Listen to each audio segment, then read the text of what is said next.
Aiguillonnaises et Aiguillonnais, bonjour. Nous voici en fin d'année 2021, période où on adresse nos vœux à la population.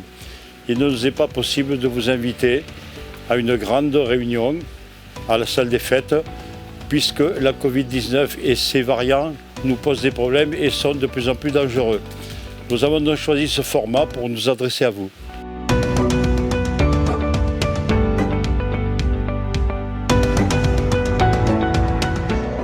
Afin de venir en aide à la population dans ses tâches quotidiennes donc, et pour les aider dans leur vie de tous les jours, nous avons embauché un policier municipal supplémentaire dont la commune avait bien besoin.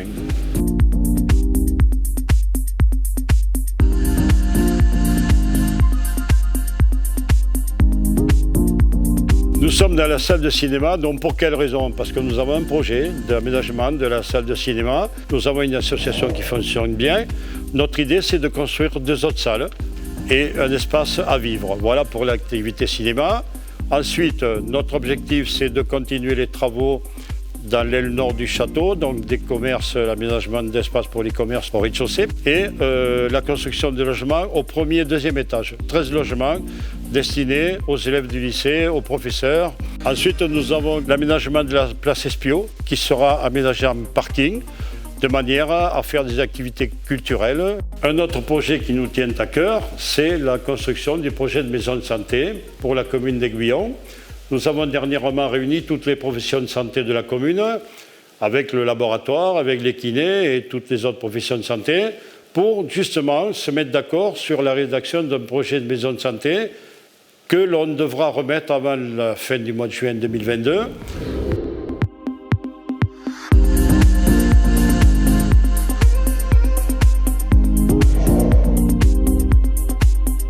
Notre commune a bien besoin de réorganisation. Nous avons donc embauché une jeune personne, Morgane Chéron, ingénieure, qui va s'occuper d'étudier la situation de l'habitat et du commerce en centre-ville. Son contrat dure 3 ans et est financé à 50% par la région. Nous avons créé un poste d'animateur pour la jeunesse de 12 à 25 ans. Nous avons 1600 enfants qui rentrent dans leurs classes respectives tous les jours d'école et ils ont besoin d'être aidés, d'être accompagnés, d'être conseillés par un animateur qui va prendre ses fonctions au début de l'année 2022.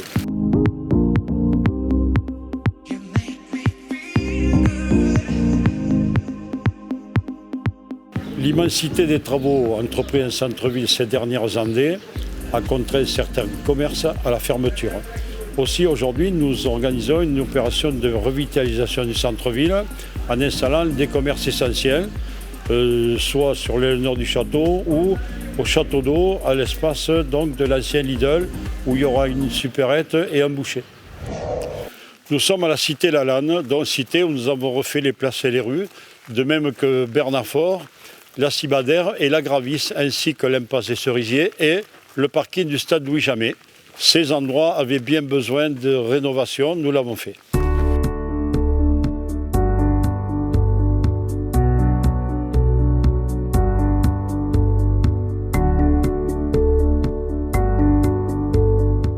Nous sommes ici sur le site de l'ancienne plage d'Aiguillon en bordure du Lot.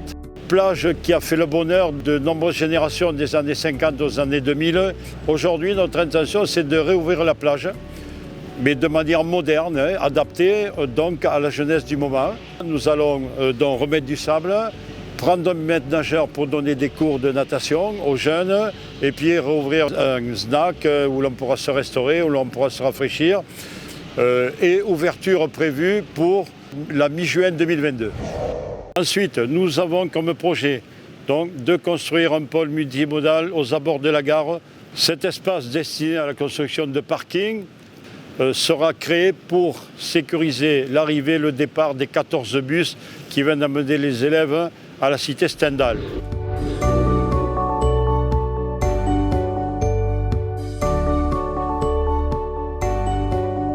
La départementale 813 nous offre plusieurs entrées dans la ville d'Aiguillon, que ce soit à droite ou à gauche.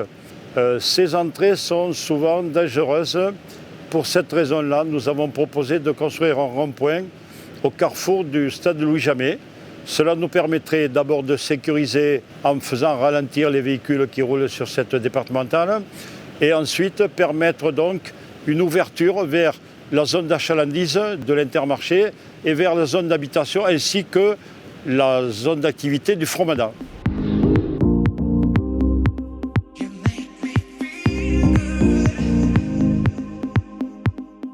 Chères Aiguillonnaises, chers Aiguillonnais, au titre de l'année 2022, permettez-moi de vous souhaiter tous mes vœux de bonheur, de santé, de prospérité.